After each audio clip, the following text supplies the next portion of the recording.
everyone and welcome. Thank you for joining us today.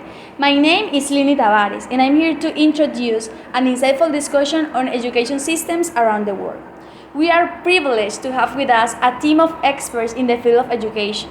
These distinguished professors have studied and analyzed various educational systems in depth. So, they will be sharing with you their knowledge about Finland and Singapore. Our goal is to explore the unique challenges, innovations, and approaches in these countries. So they will provide a valuable insight for you, people passionate about education. So let's begin. They are Oksana Kausil, Marisol Luna, and Katie O'Kent. How was your experience in Singapore and in Finland?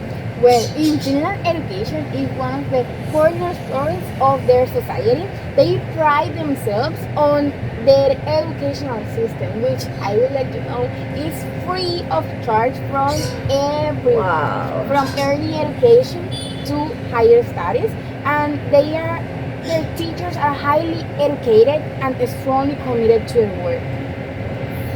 I mean, in Singapore? Okay, so Singapore is globally renowned for its excellence and competition in the academic field because every time we emphasize on take the best from students from the early childhood education to the higher one. So tell me more about it. Well, in Finland, they offer early childhood education and care which is provided for children that are below the age of going like to a school, of compulsory school, which is at the end of 7 normally. Okay, in Singapore, we have like the mix of public and private education in early childhood education. We have an childhood development agency, which is the one that is in charge of taking care of the components and all the subjects that are taught in these early times. And we have a focus fundamentally on literacy, numeracy, and social development. Okay, but what about primary school? Well, in Finland, we have actually 1 year before primary school that is called pre-primary education, and it is provided for children in the preceding year before they begin their primary education. So students at the age of 6 start like this year for preparation of the compulsory education. And in Singapore, we have a part of examinations and inclusivity, which in examinations we have a test called primary school living examination, in which students like take care of their proximal levels for secondary education. And I have to highlight that we have 6 years of primary education. So in those 6 years, we take care of inclusivity, in which the government is in charge of support the needs for families that don't have like these facilities to enter students in the system. Well, very important thing to highlight in primary education, where in Finland we actually have this thing called comprehensive school, and it is composed of primary and lower secondary education. Okay, it goes from the first year to 9th year, and it's meant for children aged 7 to 17. This compulsory education generally starts in the year that children start 7 years old until they turn 17, or until they have achieved of the goals that they need to achieve. And after that, they go to another part that is upper secondary education, which is also compulsory. And there they can choose between general education or vocational education. Okay, so for those same ages here in Singapore, we have the secondary level. In this level, I have to highlight that we have 2 main aims per se. So we have the streams, which are basically that I said before that in primary the students take an exam. So that exam places you on a secondary that aligns with your knowledge. So if you demonstrate a high proficiency, you're going to reach those secondary that focus on that higher level. And if you got like a lower level, you have the opportunity to level again those knowledge.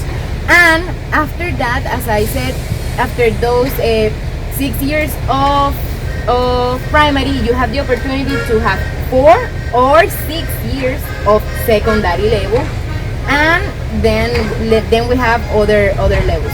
And I have to say that then at the end of the secondary, you can take 2 exams depending on the higher or lower level that you have. You can have the CGE level exam or the NG level exam. So you have those options that influence the pathways to your secondary, your higher education. What happened after those levels? Well, after comprehensive school, as I said before, students can choose between general education or vocational education training. And this is called the upper secondary level, okay?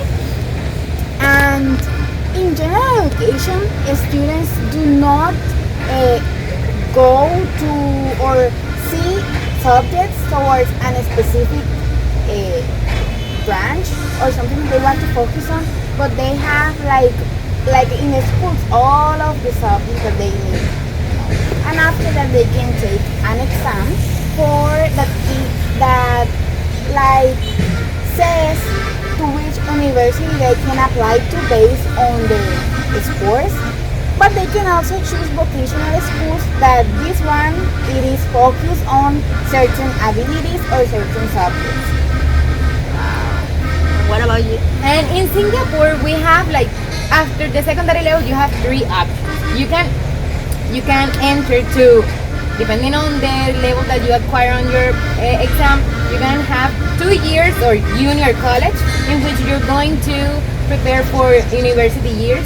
Then, or the other option is the polytechnics preparation, in which you will have 3 years for hands-on preparation, it's like a technical knowledge. And at the end, we have ITE, which is vocational training for more than everything to industries and everything like that.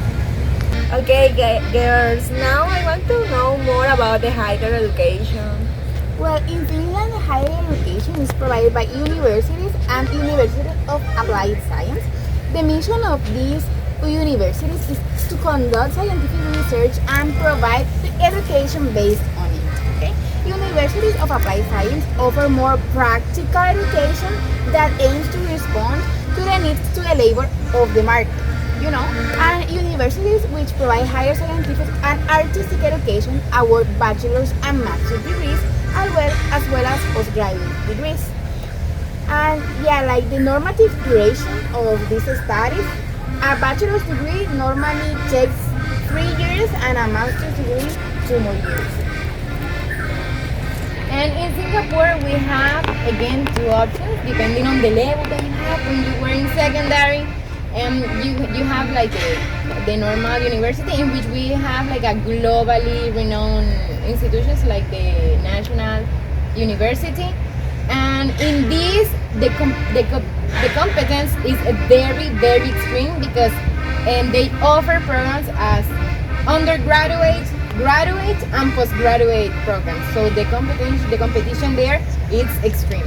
And also we have again the technical skills pathways, in which we have programs called like Skills Future, which encourage students to have the knowledge in technical areas of industry.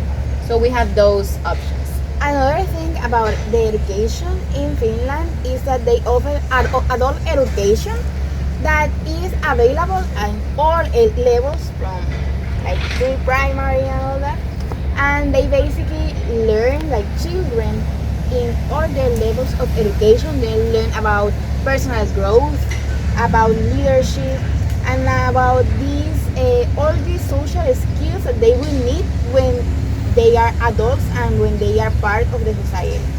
Okay. Singapore and Finland are well known for their quality education, and I think that as a Colombian teachers, I want to maybe adopt some of that strategies or maybe methods to improve the teaching learning process here in Colombia, and maybe that's strategies like the youth that maybe prepare students for the social skills, and maybe prepare students for resolve that problem that maybe they can find in the real life, and maybe that part of the Finland approach that maybe that the students get that opportunity to maybe depending of their skills get that opportunity to access at the university, at the poly educations. So I think that opportunities create the or maybe it's an opportunity for the students to improve their skills and prepare for the real life in that programs. I also highlight the part of the training teachers that I think that here in Colombia is a problem, and maybe the part of the how manage that social problems, that the violence and the conflict, and how that influence in the Colombian education, and maybe in that part is manage that problem, so that social problems embeds more in the educational system that here in Colombia. It has been fascinating to learn about the principles that make Finland's and Singapore's education system so successful. As we conclude, let's take a moment to reflect on the contrasts and parallels between these two systems. They share a common goal: fostering academic excellence. In both systems, teachers are highly respected, well trained, and play a crucial role in shaping student success. And despite their different methods, the outcome is the same: consistently high rankings in international assessment. Talking about the differences, Finland have a holistic and student-centered approach with minimal homework, small class sizes, and a focus on equality.